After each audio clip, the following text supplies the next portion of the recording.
Looking for these? You drive buzzed. It could be one very expensive ride. First, you gotta make bail. Then pay me to get your car back. Your insurance premiums will go through the roof. And my legal fees just keep adding up. All told, it could end up costing you $10,000. Nothing kills a buzz like getting pulled over for buzz driving, because buzz driving is drunk driving.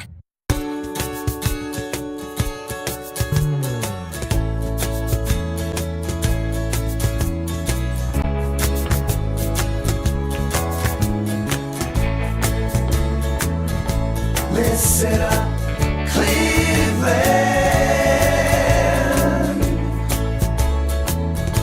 Listen up, Cleveland.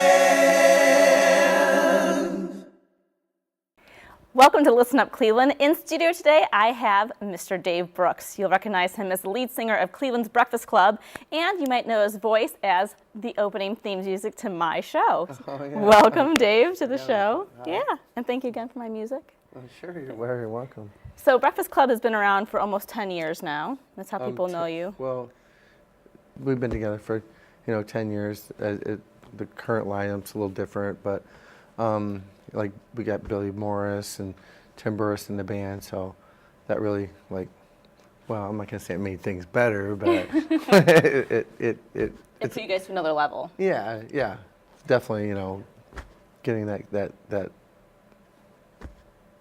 good of talent, I guess. Right. Well, before Breakfast Club, though, you got your start at, I think, the age of 14? Well, I started playing down at the Cove in Geneva when I was like 14 years old, but that was a different time, though, But yeah, so then I ended up in Cleveland. I was like 16 when I moved here, so I was in Cleveland by 16 years old. Just you and your guitar? No, I didn't even know how to play guitar then. So what brought you to Cleveland then? I auditioned for this band that ended up becoming the first Risque band. Like the Manganos were in it and some other people. And I was only like 16, 17 years old, and I was playing the clubs around here. Like, God, the Brass Rail and places like that is a long time ago. So since you were a part of the music scene in Cleveland back then compared to now, what have you seen as the biggest changes in the music scene? Well, I mean, a lot of the 80s, most of the 80s was pretty good for live music, especially in the early 80s because the drinking age was 18. So, all the bars were like packed to like the Akron Agora, you couldn't even walk in the place, and that was like so huge. And, then the cover band thing started kind of dying out towards the end of the 80s. So I'm like, well, maybe I could write some of my own songs. So I started, I played with like a band around here doing originals, and then eventually moved to Los Angeles about '89 actually. And that's when you started touring with bands like Warrant, wasn't it? Because Well, Janie Lane's a dear friend of yours. Well, Janie yeah, Lane. Janie actually was opened up for us at certain points, like at the Akron Agora and Filthy McNasties and stuff in the early 80s, and then like he moved to Florida and then Los Angeles, which, and then eventually Warrant was, and after he got back from the first tour, I was out there and we started hanging out again, and next thing I know, he's producing our record for Priority. Okay, well, now after experiencing the LA music scene, especially in the late 80s, early 90s, which that was the place to really be at that time, how did it feel to come back to Cleveland and see how things had changed since you had started off here? Well, I don't know. It was kind of weird there for a while, I think, for live bands around Cleveland. It didn't seem like it was that healthy as far as, places to play and stuff like that. But like now, like the last like 10 years, I mean, since I got in the Breakfast Club, I mean, the music scene is I think Cleveland's doing really well. They got a lot of nice, good original clubs to play. There's a lot of places for all the musicians who just want to play, like on the weekends and stuff. And, there's a lot of really great venues. Speaking of venues, you are a part of the Hi-Fi Club. Well, the Foundry. The Foundry now. Pardon. Yeah, and then, Billy built a studio underneath. Billy Morris from Warren. Right, and then it's called the Hi-Fi Studios. It's really nice. It's we're doing a lot of recording there now, and also they got the whole club upstairs, and we can record anybody live, and just take it right downstairs and mix it because we have the whole new Persona systems.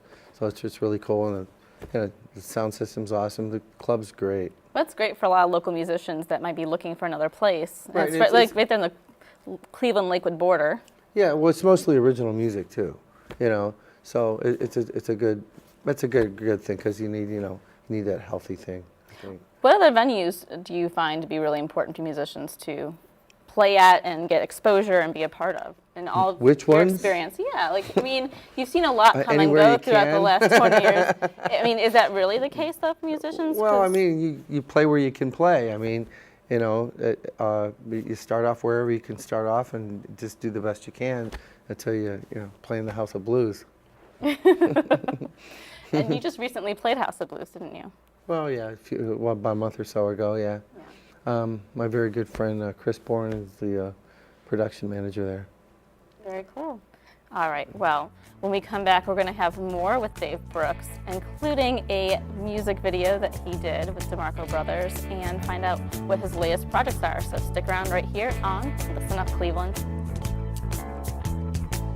Listen up, Cleveland.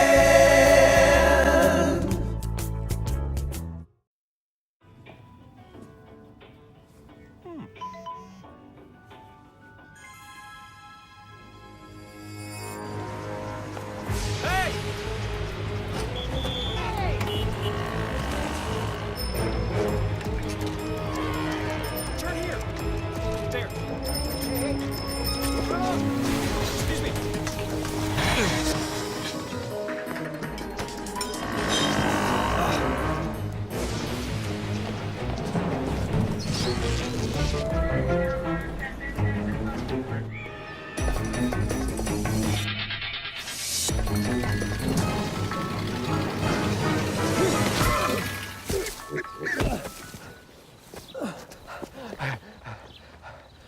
So, same time next week?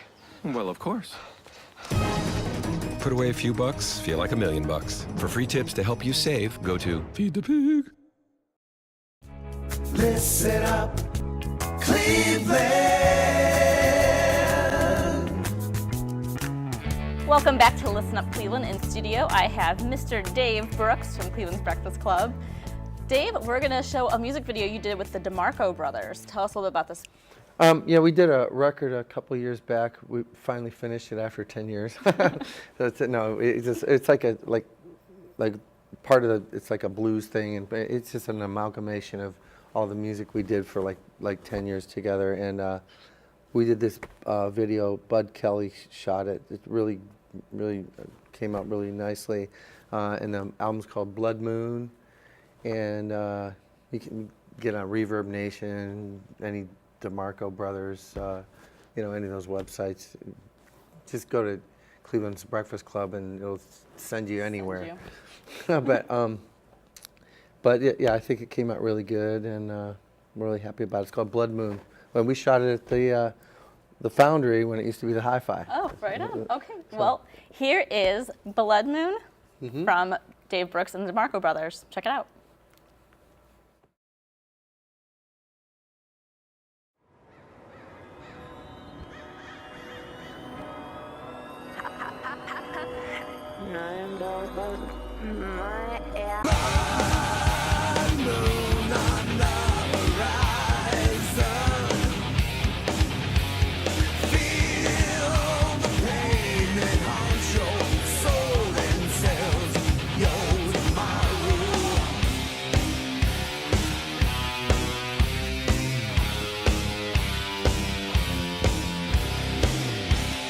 So you think that you control my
All right, again, that was Blood Moon from Dave Brooks and DeMarco Brothers. Now, you play with DeMarco Brothers a lot in Akron, where they're located, correct? Well, okay. There used to be a studio called the Groove Yard back in the late 90s, and Johnny and Freddie were always on. Well, Freddie worked there quite a bit. And, well, I had the Dave Brooks and the Cast of Thousands thing, and they almost all the guitar playing on all of those records. Which are phenomenal records you guys need to check out. Seriously. Reverb Nation. Anyway, they played on a lot of my stuff, and we started recording like an album towards more of the stuff they wanted to do, like the bluesy and the hard rock stuff and things like that, because I wasn't really recording stuff like that at the time. But then it, over a period of time, it became the DeMarco Brothers record. It's Blood Moon, and it's got a lot of different kind of music on it, but a lot of guitar stuff, of course. And actually, Freddie's got a music school now in Hudson. Yeah, and you're working in that, aren't you? Are you part of that? Well, I'm doing stuff with the vocal part of it, and I'm actually making a video of whatever it is I think I know about singing. So they're going to be using it there, and it's in Hudson there on 91. It's beautiful studio in there, like a recording studio. How can people get information about the music school if they want to go there or send their children there? I think you just go to DeMarcoSchoolofMusic.com or DMS. It'll come right up. You just YouTube DeMarco, and there'll be 10 million videos on YouTube, because they both like Freddie worked for Korg or might still, and he did all the Marshall amps and all that stuff, and Johnny worked for Roland for quite a while, so they all have all these instructional videos and how to play guitar, but also you can catch Blood Moon and a bunch of other videos that I did or they did on YouTube.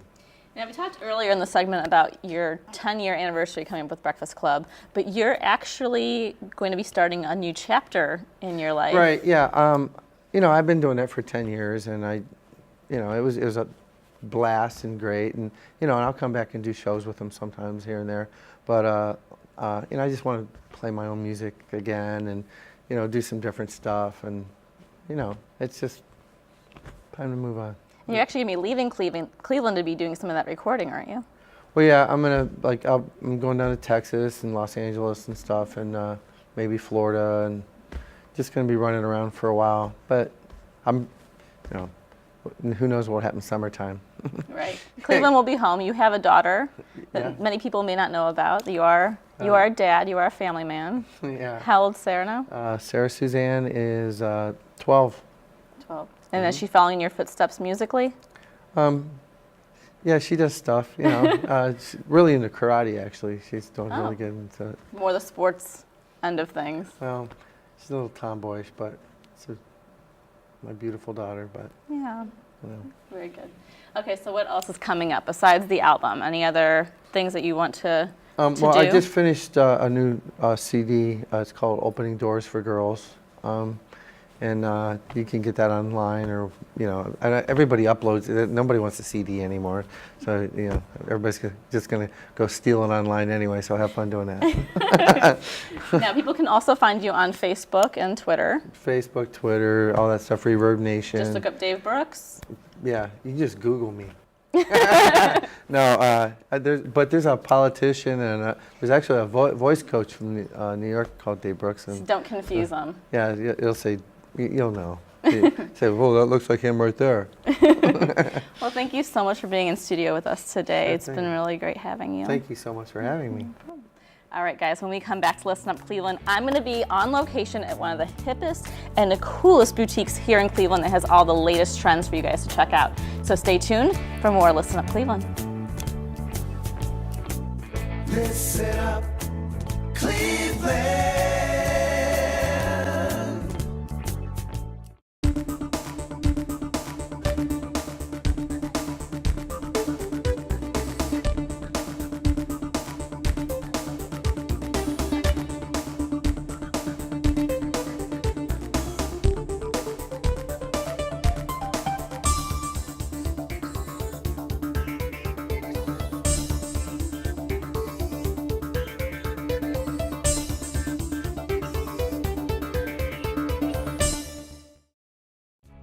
Listen up, Cleveland.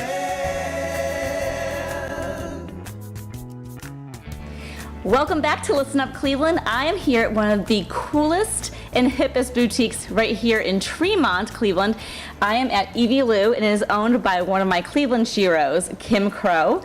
Kim, welcome to Listen Up Cleveland. Thanks for having me. So excited. Evie Lou, you launched back in 2010, correct? Yes. Mm-hmm. And this is the brand new location spot. What made the change for you? Well, I wish I could say there was some master business plan that I'm some crackerjack businesswoman, but that's not the case. Is that I was looking for a space where we've launched an e-commerce website, and I was looking for a studio space just so we could shoot photographs on a weekly basis, and talk to a couple landlords around town, and everything was expensive. And I kept saying, well, if I'm going to move, if I'm going to invest that money, maybe I should just move the store to a bigger space. I could do everything under one roof. And this is how that came about. And so we have 3,000 square foot total here now, about 1,500 on the main floor, and then we have 1,500 in storage in our photo studios downstairs, our website operations. Wow.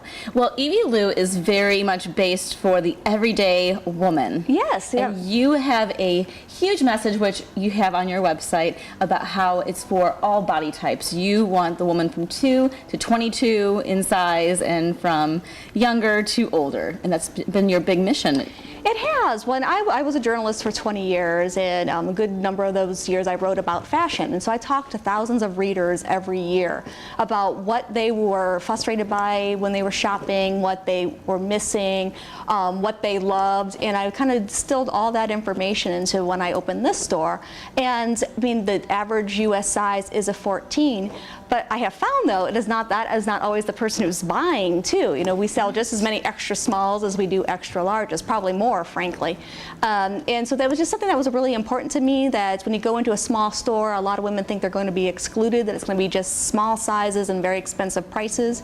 And not that everything is super cheap here, but we do try to maintain a range that nobody feels excluded when they walk in. Exactly. And the thing is, too, it's not an overabundance of pieces. There's only a few of every piece. Right. So it's like you have this unique item when you're walking around town, and it's not this mass-produced thing where other women are going to be wearing it. So it's that special trip to here to get that special item that's all theirs. Yeah, we really try to do that, and sometimes it's so hard from a business perspective, because something that's a great dress and looks good on so many different body types, but it's distinctive. So you don't want 80 people walking around wearing it, but you know, it's also when you know it's a proven winner, it's so hard to not have more of it. Like this hoodie that I'm wearing. Exactly. We're talking about it. I'm in love with this.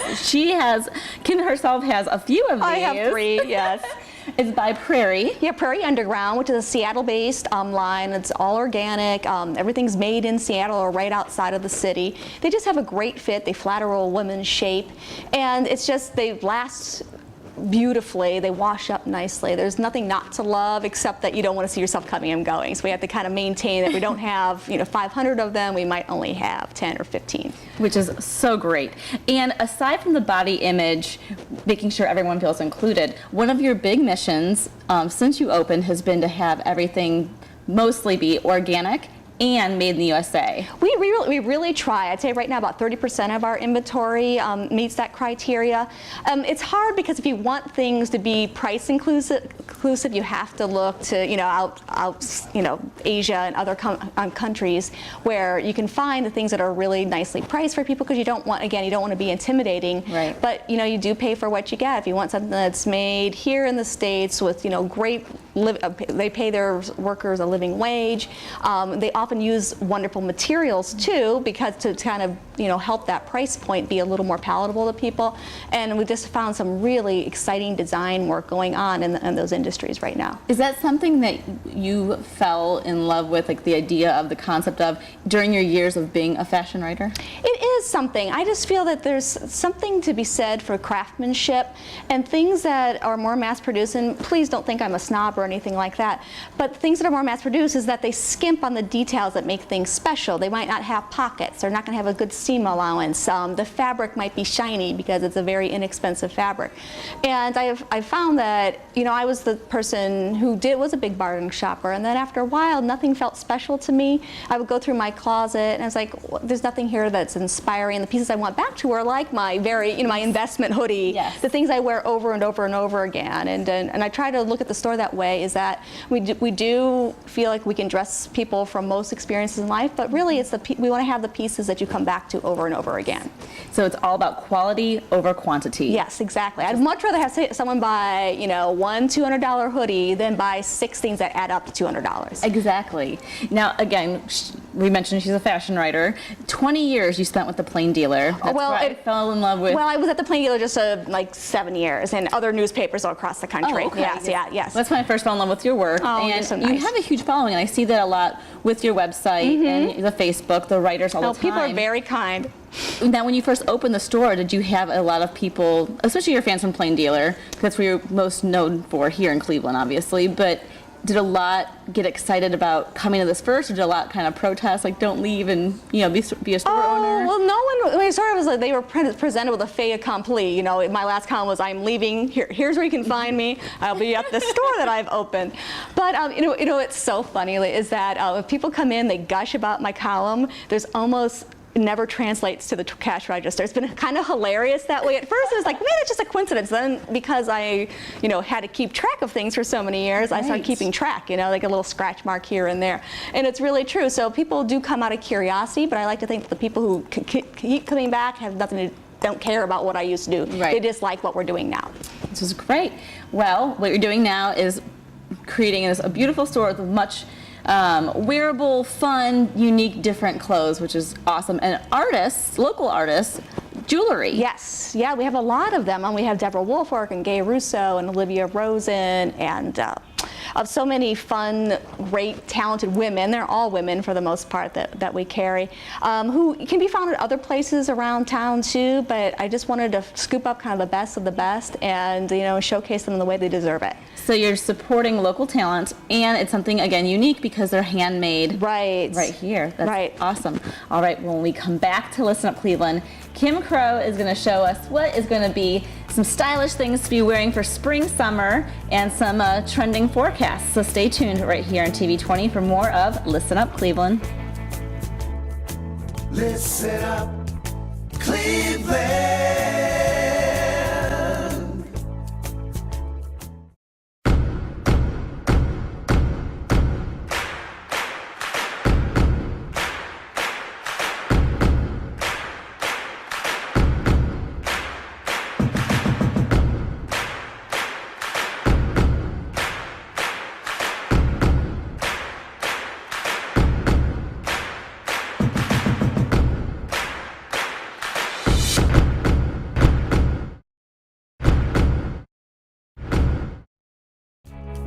Listen up, Cleveland.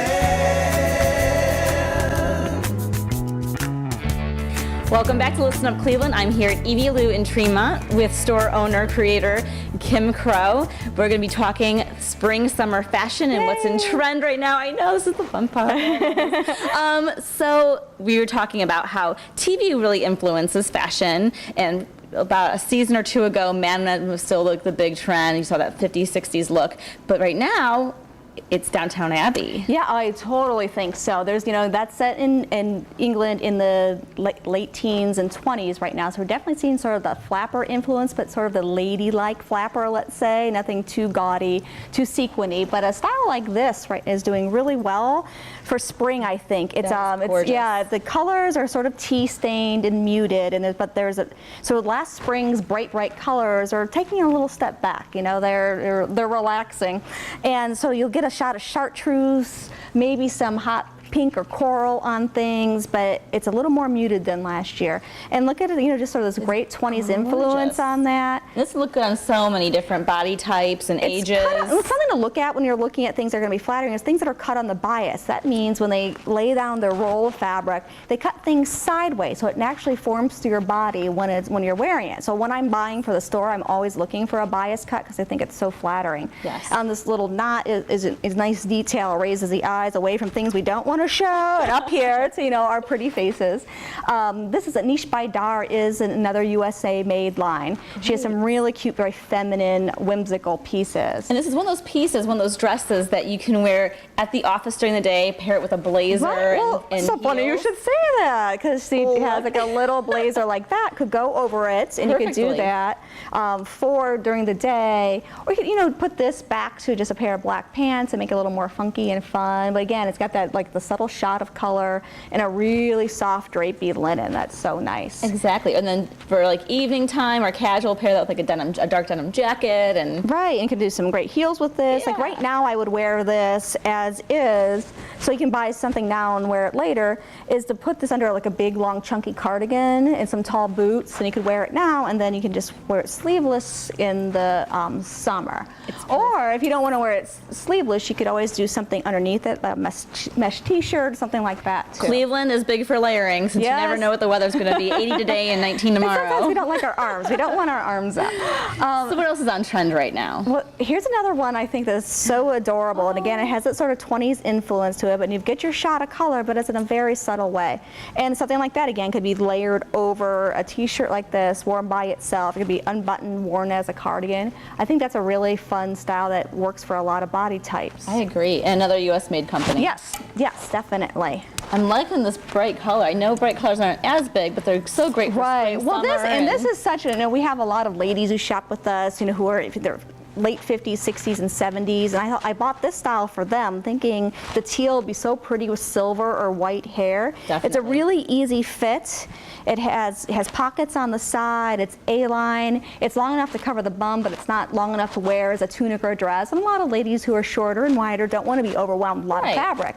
But you can, you can button it all the way up. It still has a nice neckline. It's another Redwood Core. It's another Made in the USA label, and it's all silk. Feel how soft that is. It is.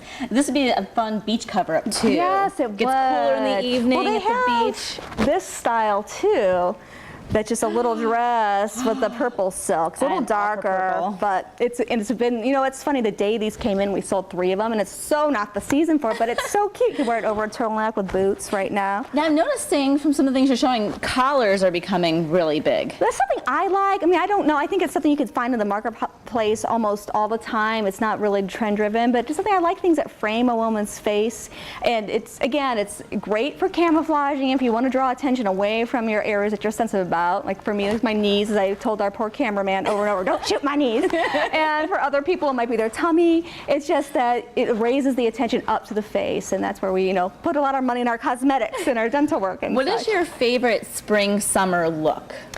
Oh my gosh, that's a hard one to do. I'm a big dress person. I love to wear dresses all summer long because I get really, really warm, and it's easy. So I just like a really simple linen dress, but with some great jewelry layered on over top. And I don't like to show my arms, so it's something I'm always looking for something that has a good, a nice sleeve, but that's not going to be too hot. Right. And what is your least favorite summer look? A look that you wish would never happen spring, summer again? Oh, all those colored jeans last year. I mean, they were so cute for a while, and then I just saw them everywhere, over and over and over. And it was such a New York thing, too. Every girl there had the cobalt blue jeans and like their big giant dolman sleeve sweater on over with it. It was, I mean, it's not a bad trend, but I think, you know, it looks very summer 2012 to me. Right. Now, over 20 years in the fashion business, I'm sure you've noticed how the forecast goes with fashion. There's waves. Decades become cyclical. What are you seeing besides the 20s right now with the whole Downtown Abbey influence? Are you seeing another wave of trends coming? How the 80s were coming back for a while. Do you see 90s grunge or like the early 2000s? Yeah, I do see some 90s grunge coming back. There's a lot of plaid coming up in the marketplace. People are showing things, little dresses with boots again, where the whole Courtney Love thing. Yes. You're definitely seeing that for fall. I've already, some of my lines already have their fall collections done, so I've seen what's coming. There's definitely is that influence, a lot of layering up, you know, the Kurt Cobain grungy sweater with the kilt.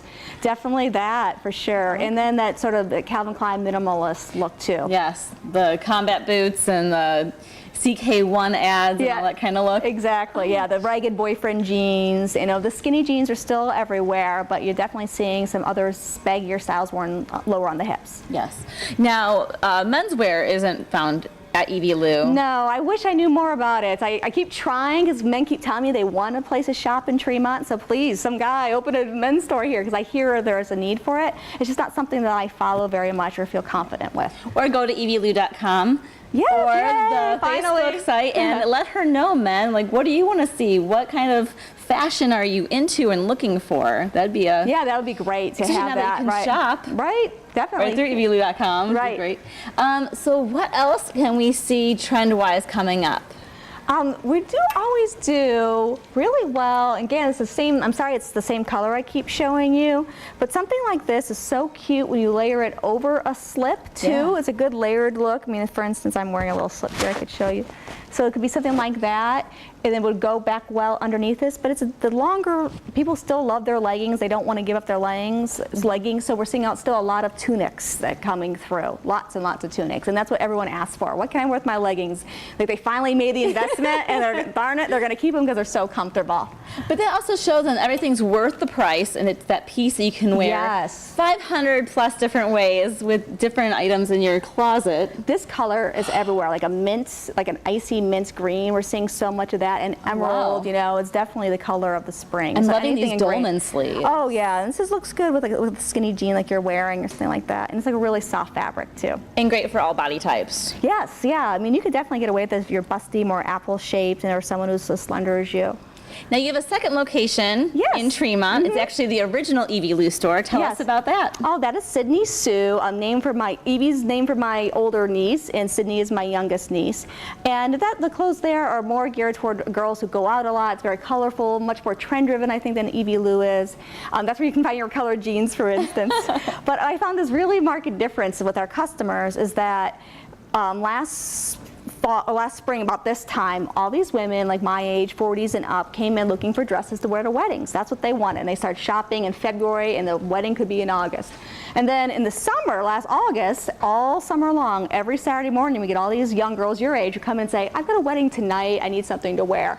And so we're kind of taking care of the two customers at both different places. That's great. Okay, so tell us more about where we can find both stores. Okay, well, Evie Lou's at 2509 Professor in Tremont, near Lily's Chocolate and Lucky's Cafe and Istanbul Grill. And then Sydney Sue's at the other end of Professor, right by a cookie and a cupcake. Dangerous neighbors everywhere I go, yes. Get a cupcake and then go try it on clothes. Like, Right. not the best idea. I should reverse it. Exactly. Well, treat yourself to cupcakes because they're so good. I know, right? Well, thank you so much for Thank having you. us, Kim. This has been great. And now I know what I'll be purchasing here to be all good and ready for spring, summer, look good. So thank you so much Thank for all your you. help I with appreciate you everything. coming. And make sure you guys check out Evie Lou and Sydney Sue Yes. right here in Tremont. Thanks for watching, you guys. See you next week. First time I saw you, well, Lordy, I know there goes my heart right down the road. Feels like sunshine every time I see you. Listen up, Cleveland. Listen up, Cleveland.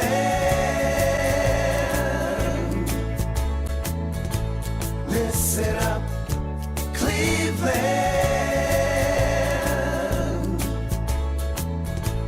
Listen up.